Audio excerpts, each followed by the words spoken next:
जिला है हमारा छिंदवाड़ा मध्य प्रदेश जो है। लोकल में गोंडी नहीं बोलते, आसपास सब लोग गोंडी बोलते हैं। नवानार, खुटिया, झंझरिया, जिला छिंदवाड़ा।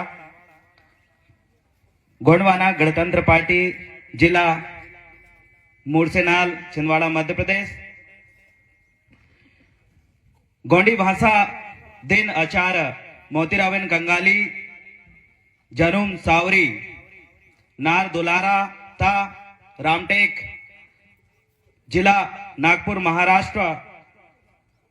और आज एक प्रार्थना करेंगे, एक संकल्प लेंगे कि आने वाले समय में इस कार्यक्रम को कैसे एक राष्ट्रीय मंच का रूप प्रस्तुत करें। इसके लिए हम सभी युवा संकल्प लेंगे और हम सभी साथी आपका साथ देंगे।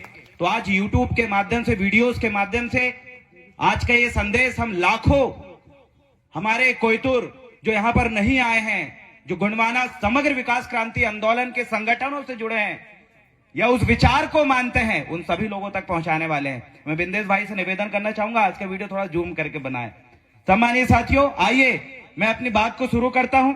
दादा मोतीरावन कंगाली जी, यह वो नाम है जिन्होंने हमें एक पहचान दिलाई गोंडी साहित्य के माध्यम से, इस गोंडी भाषा के माध्यम से। आप सभी को पता होगा कि बिना भाषा के, बिना उनकी संस्कृति, रीति रिवाज, उनकी टोटेमिक व्यवस्था से किसी की भी पहचान नहीं होती है।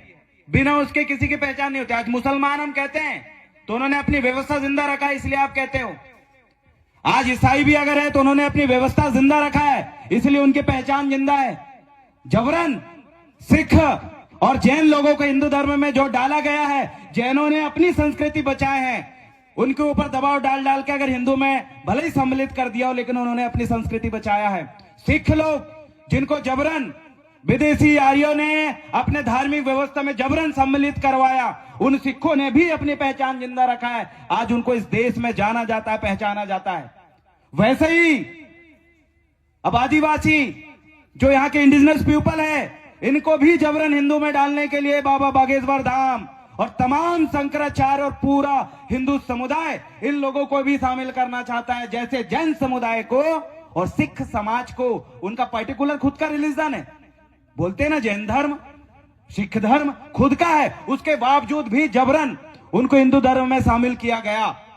वैसे ही इन आदिवासी जिनका अपना खुद का कल्चर है, टोटेमिक व्यवस्था है, सब कुछ है, उनको भी शामिल करने का तैयारी चल रही है।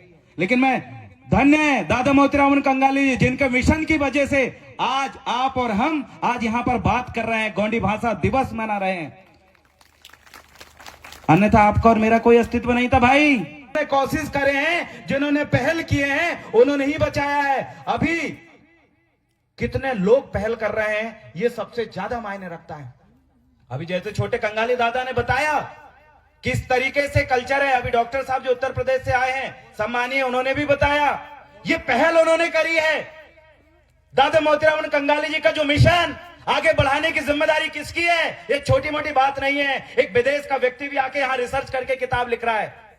ये छोटे से गांव में जन्म लेने वाले एक महापुरुष जिनकी जयंती हम यहां पर मना रहे हैं, मामूली बात नहीं है, ये बहुत बड़ी बात है। ये एक अस्तित्व को बचाने की बात है। एक पर्टिकुलर नस्ल के लोग जिनकी उत्पत्ति यही आपके अमरकंटक नर्मदा नदी में जो जीवाश्म पाए गए, यही जिन लोगों की उत्पत्ति हुई है, यहाँ के जीवाश्म से जिस समुदाय, जिस नस्ल के लोगों की उत्पत्ति हुई है, आज उनका अपनी अस्तित्व बचाने की लड़ाई की बात है। आज बढ़ा रहे हैं, बहुत सारे लोग इसके लिए काम कर रहे हैं। मैं उनको लिए धन्यवाद अदा करता हूं। आगे बहुत सारी, मैं आज भाषण देने नहीं, कुछ काम देने आया हूं जो मैं भी कर रहा हूं और आप और हम सब मिलकर करेंगे। सम्मानित साथियों, याद रखिएगा, दादा ने नौकरी करते हुए अपने समुदाय के लिए काम किया। पे बैक टू सोसाइटी। एक महापुरुष बोले हैं, अरे तुमने अपने समाज की वजह से, आरक्षण की वजह से, और तुमको एक प्रतिनिधित्व का जो अधिकार मिला है, आइए उस प्रतिनिधित्व के अधिकार से हम कुछ, जिस वजह से हमें मिला उनके लिए हम कुछ करें। दादा हीरा सिंह मरकाम जी कहते थे कि जिस समाज ने तुझे जन्म दिया, जिस समाज ने तुझे गोत्र दिया, नाम दिया, जो समाज आने वाले समय में तुझे बेटी देगा और जो समाज मरने के बाद कंधा देगा, उस समाज का कर्ज अदा करना तेरा पहला कर्तव्य है। ये दादा हीरा सिंह मरकाम जी कहते थे। सब कुछ हमें हमारे समाज ने दिया, मेरा नाम, मेरी पहचान, मेरा गोत्र। भविष्य में जब मैं मंडमिंग करूंगा, मंडमिंग नैंग होगा, उस समय भी बेटी है समाज जगह, और मरने के बाद जो छिटकी हमारी, जो पैनांजलि जो अर्पण करेंगे, यही समाज करेगी। अरे उस समाज के लिए अगर मैंने कुछ नहीं किया तो मेरा ये जीवन निराकार है, निर्थक है, व्यर्थ है। मैं उसको अदा करूंगा, उसी को पे बैक टू सोसाइटी कहा। आज आप देखिए, आज छोटे कंगाली दादा हैं, शुरू से जब से वो नौकरी में थे तब से उन्होंने प्रशासनिक सेवा, शासकीय सेवा भी करी और समाज सेवा, दोनों उन्होंने बराबर किया। अपने अभी जीवन के अंतिम पड़ाव में वो पहुंच रहे हैं, लेकिन अभी भी नौकरी के साथ साथ समाज सेवा और समाज के लिए लड़ना, बोलना और संस्कृति के लिए काम करना उन्हें जारी किया है।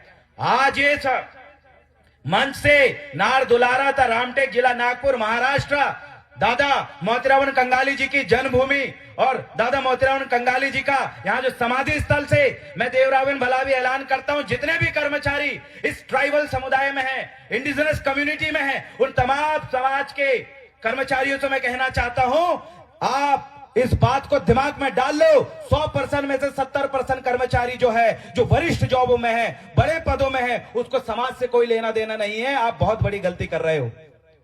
इस मंच से, इस जगह से मैं कहना चाहता हूं, आपको अपने समाज के लिए आधा समय देना पड़ेगा। अरे नौकरी करते हुए, एक बड़े पदों में रहते हुए भी अगर आप अपने समाज के लिए नहीं कर पा रहे हो तो ये बहुत बड़ी भूल कर रहे हैं। क्यों?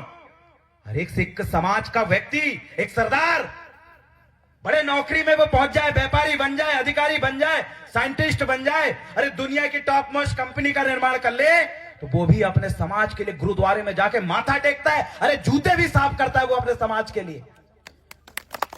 विश्वास न हो, जाइए गुरुद्वारे के बाहर देखिए, जो 40 लाख 50 लाख 1.5 करोड़ की गाड़ी से उतरता है और वो गुरुद्वारे के सामने बैठ के अपने समाज की जो जिम्मेदारी निर्वहन करता है, जूते साफ करता है, लोगों को थाली धोता है, ये सब वो निर्वहन कर रहा है, जिंदा रखा है।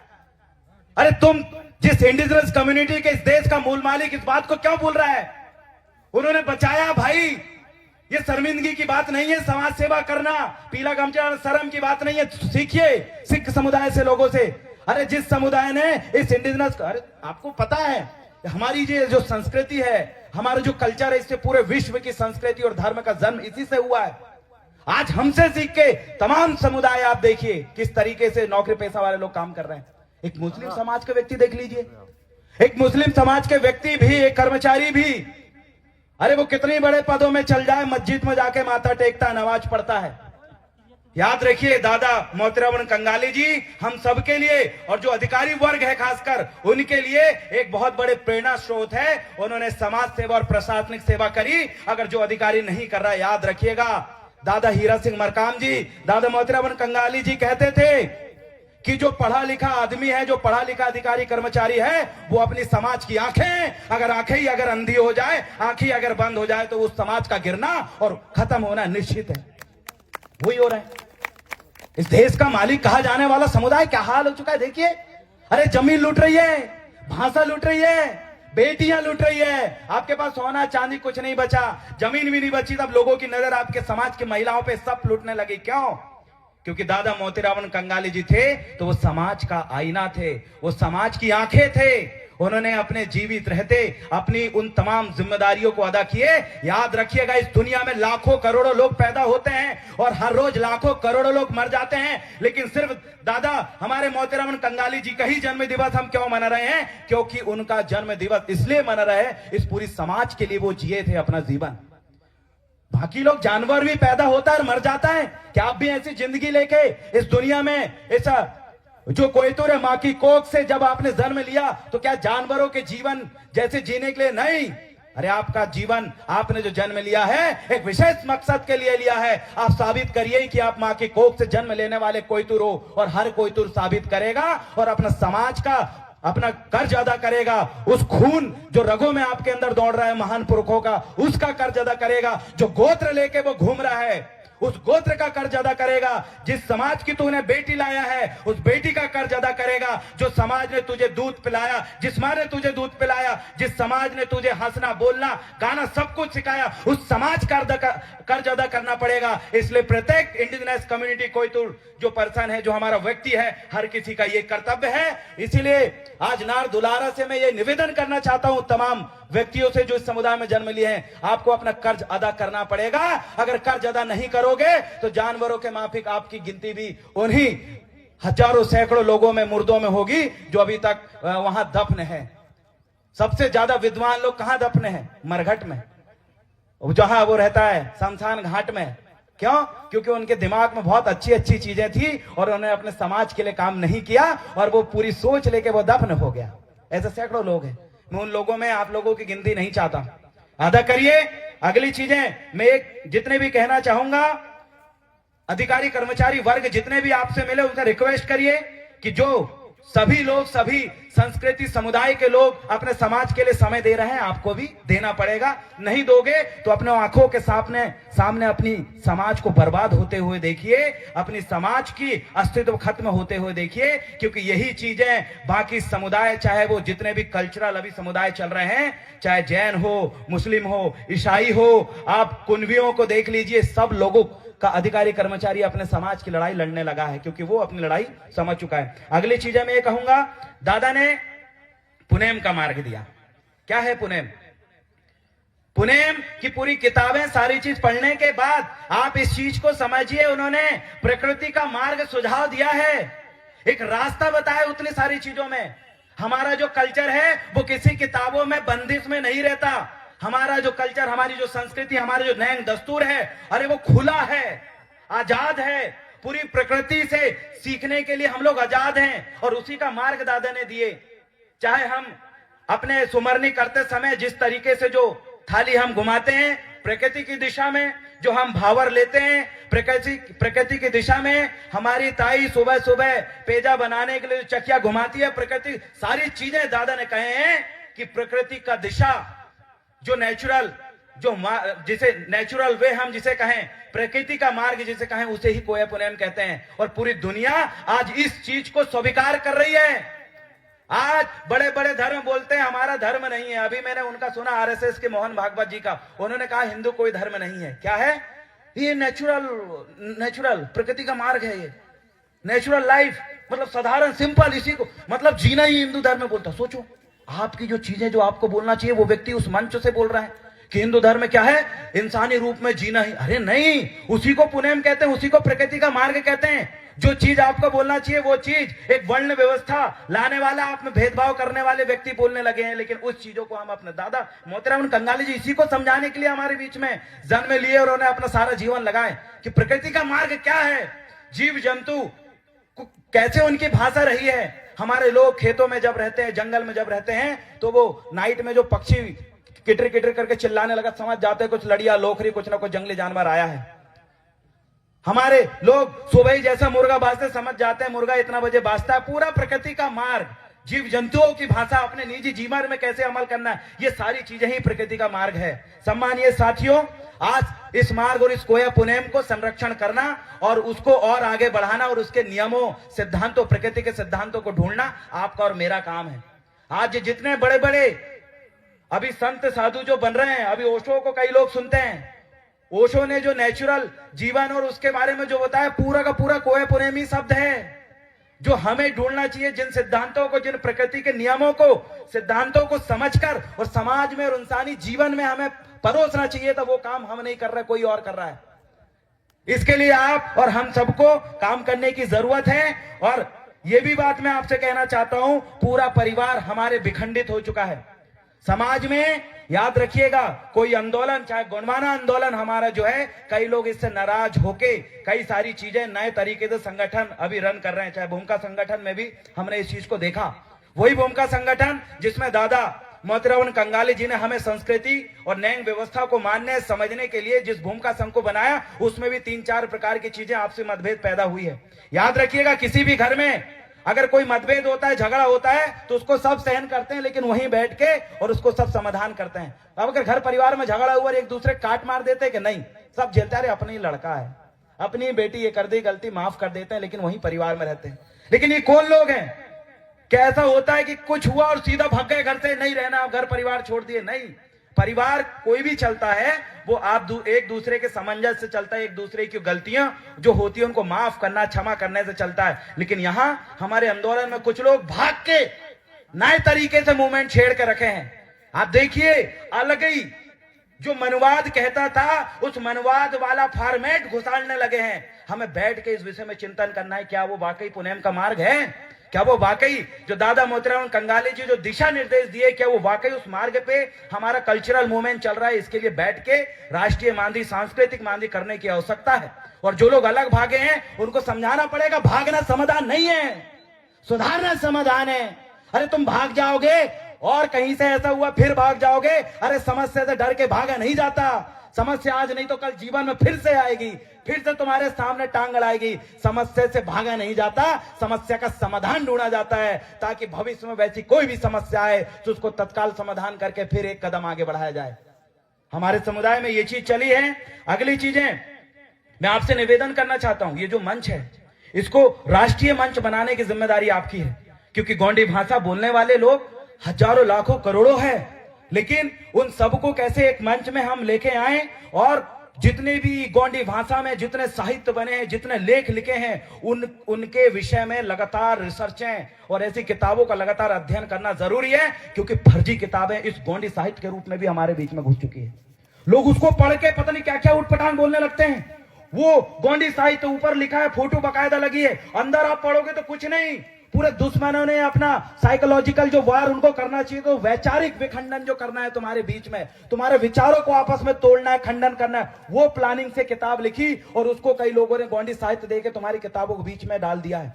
ये काम किसका है?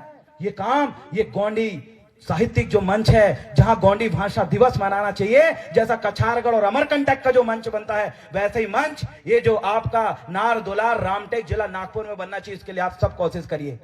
गोंडी साहित्यों की जो सर्च है, जैसे कोई मूवी रहती है ना, मूवी सही है गलत है, उसके लिए एक उसका जांच पड़ताल करने के लिए उन्होंने एक बोर्ड बना के रखा है कि कौन सी मूवी लॉन्च होगी, कौन सी नहीं होगी, और होगी भी तो किस प्लेटफॉर्म में लॉन्च होगी। ये सारी चीजें निर्णय आप करोगे। तो मेरा आप सभी लोगों से ये जिम्मेदारी है कि एक क्षेत्राधिकार अपनी बनाइए, रणनीति बनाइए कि कैसे गोंडी साहित्यों की पहचान और उनका विमोचन, और कितने साहित्य अभी तक अस्तित्व में आ चुके हैं और कितने आने वाले हैं, कैसे साहित्य लिखना चाहिए, किसने गलत लिखा है, अगर गलत लिखा है तो उसका क्या दंडात्मक कार्रवाई। ये जो राष्ट्रीय मंच पर इसको रजिस्टर्ड मंच बनाइए, ये छोटा मोटा मंच नहीं है, रजिस्टर्ड मंच रहना चाहिए, जो कि ऐसे साहित्यों पे तत्काल दावा आपत्ति ठोके, तत्काल आपत्ति लगाए कि ये जो है ये गोंडी साहित्य का ये किताब नहीं है, ये गलत तरीके से लिखी गई है। और लिखने से पहले ये एक सेंसर बोर्ड रहनी चाहिए, जैसा सेंसर बोर्ड होता है चेक करता है, उसके बाद ही किताबों का विमोचन होना चाहिए। ऐसा मंच इसको बनाइए। ये लड़ाई पर्टिकुलर क्षेत्र है, हर किसी का अलग अलग क्षेत्र में लड़ाई आपको लड़ना है।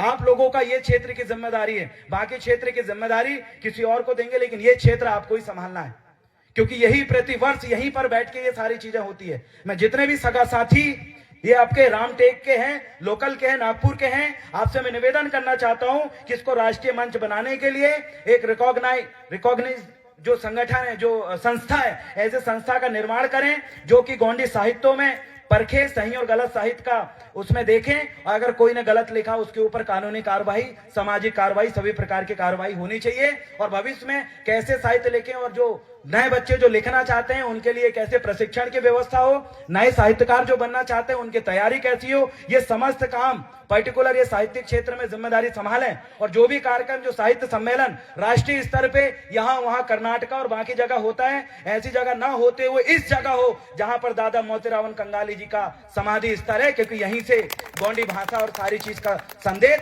पूरे विश्व में गोंडी बोलने वाले लोग, न्यूजीलैंड में भी गोंडी बोलते हैं, ऑस्ट्रेलिया में भी गोंडी बोलते हैं, कुछ लोग साउथ अफ्रीका में भी बोलते हैं, बहुत बड़ा। तो उसका सेंटर पॉइंट यही होना चाहिए, क्योंकि हम तो दादा मोतीराम कंगाली जी से ही सारी चीज को जानना और समझना और परखना शुरू करें। तो मैं आप सभी साथियों से इस ऐतिहासिक काम की जिम्मेदारी में सौंपता हूं। आप जितने भी युवा, ये बहुत बड़ी संस्था है, इसके लिए फंड की अगर जरूरत पड़ेगा, अरे पूरे देश में इतना समुदाय है गोंडी बोलने वाला, अरे हर कोई हजार रुपए हर परिवार देगा, करोड़ों रुपए संस्था में आएगा, इस चीज के लिए पैसा मांगिए। ये सबसे मेन चीज है। साहित्य मतलब पहचान, अभी बताया दादा ने, जो नए नए रिसर्च होती है, किसका काम है? आपका काम है कि इसमें ये सेंसर बोर्ड टाइप की संस्था भी रहेगी और नए चीजें रिसर्च करना, जांचना, परखना, कहां पर क्या गोंडी भाषा से संबंधित शिलालेख मिले हैं, कहां पर किसने क्या खुदाई करके कौन सी मूर्ति सब निकाली है, उन सब की जांच करना आप लोगों का काम है। ये बहुत बड़ा जिम्मेदारी आपको। और याद रखिएगा, इस काम को अगर आप ऑफिशियली करते हैं, व्यवस्थित तौर पे अगर करते हैं, तो आप सभी अपने जीविका उपार्जन के लिए एक व्यवस्थित तौर पे जो सैलरी, जो सिस्टम, एक सैलरी बेस रूप में काम करना, मतलब फुल टाइम देना, ये काम भी आप इस संस्था के माध्यम से करिए और उसका जल्द रजिस्ट्रेशन करा के, या रजिस्ट्रेशन होगा तो उसका संचालन यहां से करिए। जिम्मेदारी आपको देता हूं। अगला पॉइंट में बोलूंगा, तीसरा नंबर, गोंडी साहित्य संस्था। ये सारी चीज आपको मैंने बोल चुका। नकली साहित्य और रिसर्च का जिम्मेदारी। अगला है भूमक संघ, सामाजिक रीति संस्कृति। इसमें एक बहुत इंपॉर्टेंट जिम्मेदारी भी इस दुलारा रामटेक जिला नागपुर से मैं देना चाहता हूं, क्योंकि यही वो मंच है दादा मोतीराम कंगाली जी का संदेश, क्योंकि हम सब जाने हैं, तो इसी जगह से इन चीजों की प्रसार होना चाहिए। ये जिम्मेदारी है कि जितना भी भूमिका संघ बना हुआ है, जितने भी भूमिका संघ के साथी है और जो रजिस्टर्ड संगठन है, आप सभी से निवेदन करना चाहता हूं, मात्र संस्कृति का ज्ञान ही नहीं, आप सामाजिक व्यवस्था और सामाजिक रूप से जो उल्लंघन करने वाले लोग हैं, जैसे कि मंडला में दादा हीरा सिंह मरकाम जी को एक महिला ने बोली कि एक वो मरकाम आया है और उनने सब उल्टा, वो कैसे बोल दी। दादा हीरा सिंह मरकाम इस पीली क्रांति के जनक, पूरे आदिवासियों का जो आंदोलन भील एरिया में जो पूरा फैला है, सभी एरिया में जो फैला है, पीला गमछा डाल के इस मध्य प्रदेश के भील एरिया में जो लोग काम कर रहे हैं, वो भी खमटोक के कहते हैं कि पीली क्रांति के जनक दादा हीरा सिंह मरकाम जी के मूवमेंट के हम लोग हैं। अरे किसकी बुराई कर रही है वो। और मेरा ये निवेदन है, ऐसे लोगों पे प्रतिबंधात्मक कार्रवाई करने की जिम्मेदारी किसकी है? ये जिम्मेदारी भूमिका संघ की है। ये जिम्मेदारी भूमिका संघ की है। सामाजिक व्यवस्था को सुधारना, सांस्कृतिक व्यवस्था को व्यवस्थित करना, और समाज में कोई भी ऐसी विकृति आती है, कोई भी अगर उल्लंघन होता है, तो इस तरीके का आपको प्रतिबंधात्मक कार्रवाई करनी पड़ेगी। और समाज में छोटे छोटे विवाद है, कैसा विवाद? छोड़ छुट्टी करना, आपस में पारिवारिक झगड़ा होना, और उसका झगड़ा होने के बाद थाने में फंसना, और फंसने के बाद थाने के बाद फिर वकीलों के चंगुल में आना, और जितनी कमाई है वकीलों को वो उड़ाते जाना। मैं क्यों बोल रहा हूं? क्योंकि मैं खुद एडवोकेट हूं। मैं देखा सड़े मामले, सामाजिक विवाद, घर परिवार, चाचा मामा के झगड़े में वो कोर्ट कानूनी प्रोसेस में जो घुसे, अरे लाखों रुपए, पूरा जमीनें बिक जाती है लोगों की। केस नहीं जीतते, 10-10 साल तक केस, वकील बोलता हर पेशी में 500-500 ले दे, मेरा जिंदगी तो चल रहा है। ये बड़ी खतरनाक स्थिति है। इसके लिए जो सामाजिक झगड़े हैं, जो समाज में छोटे छोटे झगड़े हैं, बड़े झगड़े की बात नहीं कर रहा हूं, इन सभी का समाधान करने और इनमें आपसी सामंजस्य बनाना और इनमें आपसी समझौता करना और दोनों को समझाना, ये सारी जिम्मेदारी भी भूमिका संघ की होनी चाहिए। क्योंकि हम लोग अगर ये चीज बोले तुमका बताओ रे कितनी उम्र है तुम्हारी, बोले जितनी तुम्हारी उम्र है ना उतना हमारा जीवन, चल भागो यहाँ कहाँ ज्ञान दे रहा है, बोले हमें भगा सकता है, लेकिन एक भूमिका को कोई नहीं भगा सकता, बदतमीजी से बात नहीं कर सकता।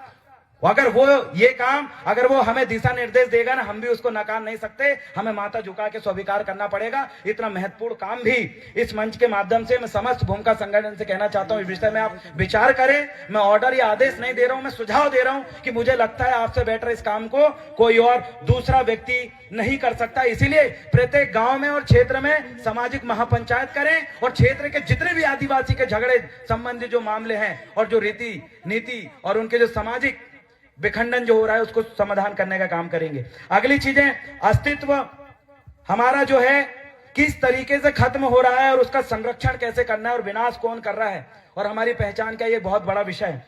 संस्कृति का संरक्षण। आप बताइए, आज हम यहाँ इकट्ठे हो गए और साल भर क्या हो रहा है क्या नहीं हो रहा है किसी को कोई लेना देना नहीं रहता। अभी आपको पता है ये जो बाबा धीरेन्द्र शास्त्री वाला जो अभी उनने बोला कि जितने गुणमाने के लोग हैं, विदेशी फंडिंग आती है, देश विरोधी लोग हैं, क्या बढ़ा दो, कोई अड़ा दो बढ़ा दो और फड़ा पैन नहीं होता, ये सब उन्होंने बोला है। उन्होंने बोला कि क्या भूमिका, इनका भूमिका भी होता है, इनका सांस्कृतिक, इतना अपमानजनक शब्द उनके द्वारा बोला गया। आप मुझे बताओ ये अभी विरोध कैसे उत्पन्न हुआ पता है आपको? रात के लगभग 12:45 में जब मैंने ये भाषण सुना था, पहला वीडियो मैंने डाउनलोड किया और डाउनलोड करने के बाद सोशलाइज किया, और दूसरे दिन सुबह होते ही मैंने संबंधित एसपी को बोला कि इन दोनों लोगों के ऊपर कानूनी कार्रवाई होने, जो सबसे पहली शुरुआत हमने उसको निकाल के करी थी, विरोध की पहली शुरुआत हमने करी। ये जिम्मेदारी मेरी ही नहीं है। और आज पूरे देश दुनिया में वीडियो चल रहा है और सब लोग, नेता, विधायक, मंत्री और जितने दुश्मन वाले और सब वाले संगठन सब लिखने लगे। क्यों? क्योंकि विरोध नहीं करेंगे तो समाज बोलेगी ये साला वो दुश्मन का संगठन है, ये दूसरे के हिसाब से संचालित होता है। वो मैंने अपना जिम्मेदारी निर्वहन किया, लेकिन ये सारी चीजें और ऐसी विकृत चीजें जो चीज आ रही है समाज में, इन सारी चीजों को संभालने और इनको देखने के लिए और इन पर प्रतिबंधात्मक कार्रवाई के लिए हमारे पास टीम होनी चाहिए, और जो कि हम सभी लोगों को ये क्षेत्राधिकार बांटना पड़ेगा कि इनका काम सांस्कृतिक रूप में है, इनका काम फलाने क्षेत्र में, इस तरीके से जब तक हम बांटेंगे नहीं तब तक हमारी संस्कृति का संरक्षण होगा नहीं। और विनाश करने के लिए तो पूरे लोग बैठे हैं। कैसे? साफ धीरेन्द्र बाबा ने कह चुके हैं कि आप जितने सब जनजाति, वनवासी और आदिवासी लोग हैं, बोले सब राम के वंशज हैं। और जो लोग इस बात को नहीं मानते वो देशद्रोही है, सब कुछ बोल डाला। इसका विखंडन होना चाहिए, इसका विरोध होना चाहिए।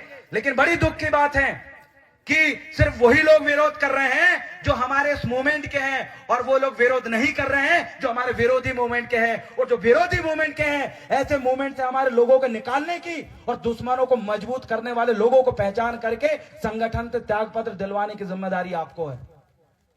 क्योंकि आप अपने दुश्मनों की फौज में जाकर उनको मजबूत करोगे तो वो गोली आपके ऊपर और आपको ही खत्म करने का काम करेंगे। तो खुद के पैर में कुल्हाड़ी क्यों मारना भाई?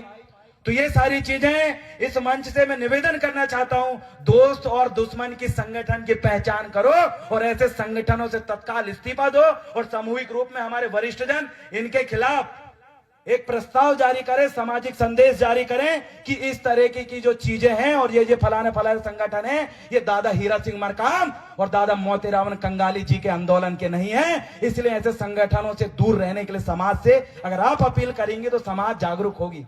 क्योंकि याद रखिएगा, इंजन के पीछे डब्बे लगे और इंजन को जिधर लेकर जाओगे डब्बे उधर जाएंगे।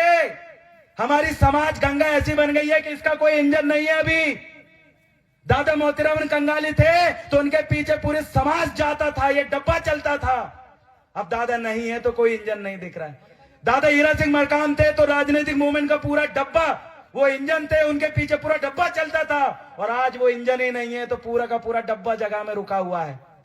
आप इस चीज को समझिए कि आज हमें समाज को चलाने की जरूरत है, निर्देश देने की जरूरत है, उनको दिशा निर्देश की जरूरत है। क्योंकि जितने भी समाज आज इस दुनिया में हैं, उनका एक गुरु है और वो जो ऑर्डर करता है, वो जो निर्देश देता है, पूरी समाज उधर चलती है। लेकिन हमारे समाज का और मुखिया का अभी है, मुखिया ऐसे नहीं कि मुखिया नहीं है, हमारे बीच में बैठे हैं, लेकिन अब निर्देश देने की जरूरत है। आप जिधर निर्देश करोगे पूरी समाज गंगा उधर जाएगी। और ये जाने के लिए सबसे मेन चीज आपको और हमको, ये बहुत बड़ी बात मैं यहां बोल रहा हूं, नार दुलारा रामटेक जिला नागपुर से बड़ा सुझाव है कि हमें भी आज वर्तमान में एक लिंगो की जरूरत है। एक लिंगो की जरूरत है, मतलब वो लिंगो जो बोल दे वो पूरा 10 करोड़ से ज्यादा कोयतूर और जितना भी आदिवासी समुदाय है, इंडिजिनस पीपल है, पूरा उसके दिशा निर्देश पे एक तरफा अगर बोले कि उठ के सड़क में आना है तो करोड़ों लोग सड़क में आ जाए। अगर वो बोले कि अभी घर में बैठना तो घर में बैठे, ऐसे लिंगों की जरूरत है। और वो लिंगों का चुनाव वैसे ही होना चाहिए। त्रिशूल मार्ग, मूंद मूल सर्री का जो मार्ग है, शारीरिक, मानसिक और बौद्धिक रूप से जो व्यक्ति सशक्त है, शारीरिक मतलब सशक्त व्यक्ति, मानसिक रूप से बहुत मजबूत व्यक्ति, बौद्धिक रूप से बहुत तेज व्यक्ति, ऐसे व्यक्ति की आज हमें लिंगों की जरूरत है। अगर आप लिंगो नहीं बनाओगे तो याद रखिएगा समाज का कोई गडरिया नहीं है। इसलिए ये भीड़ और ये बकरी टाइप ये समाज इधर से उधर जंगल में भटकता रहेगा, इसका कोई सेंट्रलाइज, कोई केंद्र बिंदु नहीं रहेंगे। इसलिए हमें लिंगो बनाना है। और लिंगो की जो चुनाव है ये पूरा समाज, कछारगढ़ और इस तरीके का मंच से हमें करना पड़ेगा, अमरकंटक जैसे मंच से करना पड़ेगा। क्योंकि ये जो लिंगो जो बनेगा वही हमें दिशा बताएगा, वही हमारा इंजन होगा और वही हमारा जो है निर्देशित उसी के द्वारा किया जाएगा। इसलिए मैं आप सभी से ये निवेदन करता हूं, ये बड़ी चीजें हैं, आप सभी इसमें विचार करेंगे। अगली चीजें हमें और अपने समाज को व्यवस्थित रखने के लिए, क्योंकि जिसमें नियम और सिद्धांत होते हैं वही समाज लंबे समय तक बचा रहता है। तो हमारी भी एक व्यवस्था थी, कोड व्यवस्था, गढ़ व्यवस्था, नार व्यवस्था, परगना, हमारा अपना सामाजिक लोकतंत्र था। और जब सामाजिक लोकतंत्र था तो समाज सही तरीके से व्यवस्थित रूप से संचालित होती थी। लेकिन सामाजिक लोकतंत्र न होने की वजह से पूरा समाज एक दूसरे के ऊपर गाली गुप्तार करता है, लड़ता है। और लोकतंत्र ही नहीं है तो कौन किससे डरेगा भाई? कभी भी कोई भी व्यक्ति कहीं भी कूद जाता है, कभी भी समाज से गद्दारी कर देता है और लोग उसको मन ही मन बोलते हैं, कोई उसके ऊपर प्रतिबंधात्मक कार्रवाई नहीं करते। इसलिए गलती करते रहेगा वो समाज, नेता भी गलती करते रहेंगे। कुछ लोग गुणवाना के मंच से जाके आरएसएस के मंच में भी घुस जाएंगे, क्योंकि तुम कुछ नहीं कर सकते, उनको पता है। उनको पता है, अरे मैं बिग भी जाऊं तो भी तुम कुछ नहीं कर सकते उनको, क्योंकि डर ही नहीं है। क्यों? तुम्हारे समाज में सामाजिक लोकतंत्र नहीं है, और जिस समाज में सामाजिक लोकतंत्र नहीं है वो समाज इसी तरीके से बिकाऊ और दलाल लोगों से संचालित होता रहेगा, वो हमेशा तुमको बेचते रहेंगे। ये बहुत बड़ी बात है। निवेदन करना चाहता हूं, ये काम हम सबका है, इसमें विचार करना पड़ेगा, क्योंकि जितने भी बड़े मजबूत समाज है, जो देखिए आप देश दुनिया में बड़े टॉप की नौकरियों में हम देखते हैं, ब्राह्मण जो लोग हैं, पंडित जो आर्यन लोग हैं, उन्हीं का पूरा कब्जा है। क्यों? सामाजिक लोकतंत्र है भाई। आप देखिए जो वैश्य समाज के लोग हैं, धंधा व्यापार में पूरा उनका कब्जा है, पूरा रामटेक आपका है, लेकिन यहाँ दुकानदारी और व्यापार किसका देख लीजिए, उन्हीं का, सेठ साहूकार जैन बनिया का ही है। क्यों? सामाजिक लोकतंत्र है भाई उनके पास। इसलिए वो, आप जो गमछा भी बांधे हो उन्हीं की दुकान से लिए हो, जो कपड़े पहनो उन्हीं की दुकान से लिए हो, मैंने जो धोती पहना ये भी उन्हीं की दुकान से लिया हूं, और ये जो भी सामान मेरे पास है सब उन्हीं की दुकान से लिया हूं। क्यों? क्योंकि आपके पास कुछ नहीं है, उनके पास सामाजिक लोकतंत्र था, तो उन्होंने काम का निर्धारण कर लिया। अंतिम, ज्यादा लंबा नहीं बोलूंगा मैं, अगली चीजें मैं और कहना चाहूंगा। सम्मानित साथियों, हमें अपना शैक्षणिक पैटर्न बनाने की जरूरत है। एक चीज याद रखिएगा, उर्दू एजुकेशन बोर्ड मुस्लिम समुदाय के लोगों ने बनाया, और पूरा उनका जो सामाजिक सिस्टम है, उनका जो इतिहास है, उस पैटर्न से उनके बच्चों को तैयार करते हैं। इस उम्र के जो बच्चे हैं ना, वो बचपन से ही उनके लिए मदरसा लगता है, और उन बच्चों को वो बचपन से ही तैयार कर देते हैं। जब बचपन से कोई व्यक्ति, बच्चा तैयार हो जाए, तो उसको पता रहता है कि ये मेरा भाई है और ये मेरा दुश्मन है, मुझे इधर जाना है। अगर जिसको तैयारी नहीं की है, तो वो टन्ने पिए के पड़ा रहेगा और जाके गड्ढे में गिरा, रोड में पड़ा रहेगा। क्यों? क्योंकि उसका कोई दिशा आपने तैयार नहीं करी, उसको आपने तैयारी नहीं किया। और जिस समाज का सैनिक ही तैयार नहीं है, तो वो सैनिक क्या खाक युद्ध में लड़ेगा और जीतेगा? इसलिए आप अभी तक हर युद्ध हारे हो। कौन कौन से? अरे शैक्षणिक युद्ध आप हारे हो, संस्कृति तुम्हारी खत्म होने लगी, वो युद्ध हमारे, जमीन हमारी लूटने लगी, वो युद्ध हमारे, राजनीति में हम पिछड़ चुके हैं, वो युद्ध हमारे, अरे हम अपनी महिलाओं की सुरक्षा नहीं कर पा रहे, वो युद्ध हमारे। हम सभी प्रकार के युद्ध इसलिए हार रहे हैं क्योंकि उस समुदाय ने अपने शिक्षा व्यवस्था बनाया, और उस शिक्षा व्यवस्था से उसके समाज के नौजवानों को तैयार किया, और यही नौजवान, यही बच्चे आने वाले 20 साल बाद के भविष्य है। आने वाले 40 साल बाद आप और जो सियाने बुजुर्ग है वो भले ही ना रहे 50 साल बाद, लेकिन हमारे समक्ष जो युवा बैठे हैं, ये 50 साल बाद समाज ये चलाएंगे। तो उनको आपने तैयार किया होगा, बताओ। उनको तैयार करने के लिए आपको अपना शिक्षा, एजुकेशन का पैटर्न, शैक्षणिक पैटर्न हमें बनाना पड़ेगा कि क्या पढ़ाना है, क्या उनका इतिहास था, क्या उनकी संस्कृति थी, कौन उनके महापुरुष थे, क्या कौन से उनके अधिकार थे, किन लोगों ने उनके किला महल तोड़े हैं, कौन लोगों ने उनके महापुरुषों को मारे हैं, कौन लोगों ने उनके साहित्य को बदले हैं, कौन लोगों ने उनके किला महल छीने हैं, कौन लोगों ने उनकी जमीन छीने हैं, कौन लोग उनके हक अधिकार के खिलाफ बोल रहे हैं, कौन लोग उनके भीतर घुस के मार रहे हैं। ये सारी चीजें समझने के लिए आपको अपना शिक्षा का पैटर्न और शैक्षणिक व्यवस्था और किताबें और इन सारी चीजों की जरूरत है। तब जाके ये युवा हर एक विषय, हर एक लड़ाई को समझ पाएगा, तब समाज का युद्ध वो जीतेंगे। अगली चीजें, राष्ट्रीय मांदी हर क्षेत्र में होनी चाहिए। साहित्य के क्षेत्र में एक राष्ट्रीय मांदी होनी चाहिए, जो साहित्य को लेकर पूरे देश दुनिया के लोग बैठकर उसमें विचार करें, और पर्टिकुलर संस्था के माध्यम से। राजनीतिक मांदी होनी चाहिए, मैं ज्यादा नहीं बोलूंगा, बस अंतिम शब्दों में, राजनीतिक मांदी भी होनी चाहिए। हाँ, और राजनीतिक मांदी के लिए हमारे छिंदवाड़ा जिले में जो सतपुड़ा का केंद्र हम कहते हैं, सत्ता का केंद्र, जहां पर 88 शंभू शेख की पीढ़ी ने जहां बैठकर पूरे गोंडवाना भूखंड में राज किया है, वहां पर से राजनीतिक केंद्र हम बना रहे हैं, ताकि राजनीति में भी हमारे लोग सफल हो सकें। हर एक क्षेत्र के लिए, चाहे खेलों के क्षेत्र के लिए भी, इन सारी चीजों के लिए हमें चाहिए संस्था, और एक पर्टिकुलर संस्था होगी तो संस्था का एक उद्देश्य होता है, और वो उस क्षेत्र में वो काम करती है, और संस्था ही नहीं रहेगी तो उसका उद्देश्य ही नहीं रहेगा, और हर क्षेत्र हमारा छूट जाएगा। सम्मानीय साथी, ज्यादा लंबा ना कहते हो, क्योंकि मेरे पास विषय बहुत है, और मैंने जो चीज लेके आया हूं, मैं समाधान लेके घूमने वाला व्यक्ति हूं। मैं समस्या को कभी बताता नहीं हूं कि मेरी समाज दारू पी रही है, हम सबको पता है, मेरी समाज गरीब है, सबको पता है। मैं इन सारी चीजों बातों को नहीं बोलता, मैं ये बताता हूं कि समाज में आगे कैसे बढ़ना है, राजनीति में हमें आगे कैसे बढ़ना है। क्योंकि मैं स्वयं आज गोंडवाना गणतंत्र पार्टी का जिला अध्यक्ष हूं। लोकसभा के अंदर मैंने गोंडवाना गणतंत्र पार्टी में सबसे ज्यादा लोकसभा में मैंने वोट लिया, 57,000 वोट लिया, मात्र 2 महीने काम करके। तो मेरा अपना राजनीतिक अनुभव है, दादा हीरा सिंह मरकाम जी के बताए हुए सिद्धांतों में मैंने काम किया।